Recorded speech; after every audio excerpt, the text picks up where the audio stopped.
علی محمد خان صورتحال کو بہت زیادہ مختلف نہیں ہے، آپ اس کو جو مرضی الفاظ کا لبادہ اوڑھنا چاہیں، لیکن ہم ایک کنفرنٹیشنل پالیٹکس میں جس میں اسٹیٹ انسٹیٹیوشنز آمنے سامنے کھڑے نظر آتے ہیں آپ کے ایکشن سے یا جو ڈیولپمنٹس پاکستان ہو رہی ہیں اس وجہ سے. انفارچونیٹ میں اس کو شاباشی نہیں دیتا، نہ آپ کو نہ کسی اور کو. حل کیسے نکلے گا اس کا؟ بسم اللہ الرحمن الرحیم. اللہم صلی وسلم مبارک علی سیدنا محمد. بہت شکریہ ملک صاحب، اور جس طرح آپ نے قائد اعظم کے اس مشہور سپیچ سے آپ نے سٹارٹ لیا ہے، میں اپریشیٹ کرتا ہوں. 23 مارچ کا دن ہے، بڑا اہم دن ہے آج. سب سے پہلے تو آپ کے چینل کی وساطت سے سب کو بہت زیادہ جو ہے 23 مارچ جو ہے مبارک. اٹس اے ڈے جس دن ہم نے اپنے آپ سے سوالات کرنے ہیں بجائے دوسرے کی طرف انگلی اٹھانے کے کہ میں نے یعنی علی نے میں نے اس ملک کے لیے کیا کیا. سب اپنا اپنا احتساب کریں. اس موقع پہ آپ نے قائد کی بات کی، آپ نے سوال بھی کیا ہے. میں صرف تھوڑی سی جسارت کروں گا 10-15 سیکنڈ کی کہ 30 اکتوبر سن 47 کو قائد اعظم محمد علی جناح نے اپنی وہ مشہور سپیچ کی تھی جس میں اکثر ہم یہ بات کرتے ہیں، ملک صاحب اور زبیر بھائی نے بھی ضرور یہ پڑھی ہوگی، جس میں قائد فرماتے ہیں کہ there is no power on earth which can undo Pakistan. لیکن ہم نے بہت بڑی انٹلیکچوئل ہپوکریسی کی ہے اپنی قوم کے اپنے بچوں کے ساتھ کہ قائد کی بہت سی سپیچیں ہم نے پوری نہیں سنائی. جس کو قائد جیسا نظر آیا اس نے اس کو ویسا دکھایا، جو اصل قائد تھا وہ نہیں دکھایا.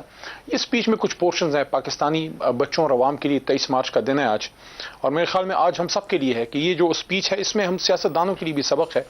اور وہ اس وقت کہتے ہیں کہ آپ گھبرائیں نہیں اس حالات سے جو مشکل حالات ہیں. وہ کہتے ہیں ڈو ناٹ بی اوور ویلمڈ by the enormity of the task.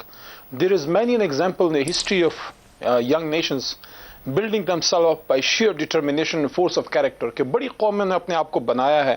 وہ کہتے ہیں ہمیں کہتے ہیں ہمارے پرکھوں کو، یعنی ہمارے فادرز کی جنریشن کو کہتے ہیں کہ you are made of a sterling material and you are second to none. آپ دنیا کی کسی قوم سے پیچھے نہیں ہیں. And why should you also not succeed like many others, like your own forefathers?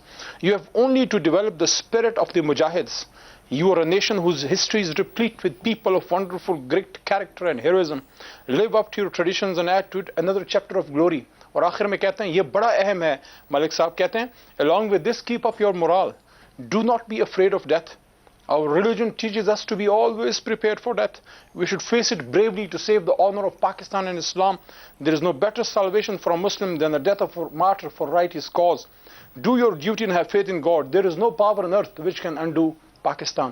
تو ہم نے کیا ہے ملک صاحب اپنی اپنی جگہ پہ ہم سب لوگوں نے، اور آپ نے کہا کہ اس کا حل کیا ہوگا، اس ایشو کا حل کیا ہوگا. اس کا حل آئینی ہی ہے.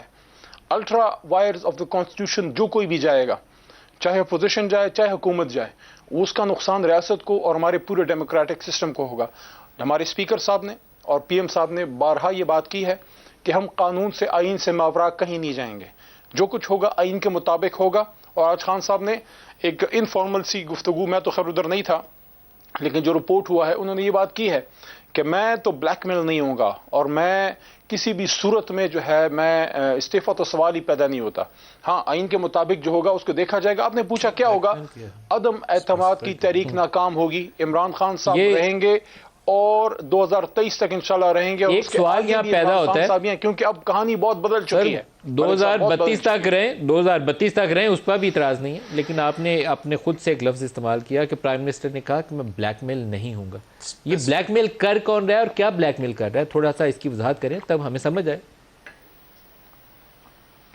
دیکھیں جو اپوزیشن نے جو طور طریقے اپنائے، جس طرح سے ہمارے ممبران کو وہ ورغلا کے لے گئے، ہم تو یہ سمجھے تھے کہ چھانگا مانگا کی سیاست اور ممبرز تو مری کی بچے ہیں سیاست. چھوٹے چھوٹے تو وہ ورغلا کے لے گئے ہیں آپ کو. یہ تو بات درست نہیں ہے، میں نہیں مانتا. سر میں عرض کروں نا، سر آپ نے سوال کیا مجھے جواب دینے دیں. تو ہم تو سمجھتے تھے، پوری قوم سمجھتی تھی کہ وہ ماضی قصہ پارینہ بن گیا، چھانگا مانگا اور مری کی سیاست. ہمارے ممبران کو یہ لے کے گئے وہاں یا ان کو بلایا، جو بھی ریزن تھی. بہرحال ہم اس بات پہ ابشور ہیں اور بہت سی کانٹیکٹس اللہ کے کرم سے اسٹیبلش ہو گئے ہیں، اور ہمارے میجورٹی لوگ اس دن عدم اعتماد میں وہ ہمارے ساتھ ہی ہوں گے. تو یہ تو اپوزیشن کو ایک بہت بڑی موکھی کھانی پڑے گی، لیکن انہوں نے اپنے پتے تو شو کر دیے نا. انہوں نے یہ بتا دیا نا کہ انہوں نے پچھلے 25-30 سالوں میں کچھ نہیں سیکھا. جو ووٹ کی عزت کی بات میاں صاحب کی جماعت کرتی تھی، زبیر بھائی یہ بات کرتے ہوئے نہیں تھکتے تھے. انہوں نے ووٹ کی عزت اس طرح سے کی کہ ہارس ٹریڈنگ کی ایک نئی تاریخ رقم کی، لیکن یہ بھول گئے کہ 1990s نہیں ہے. اب میڈیا آزاد ہے, سوشل میڈیا کا زمانہ ہے, اور عوام بہت میں باخبر آپ ہے.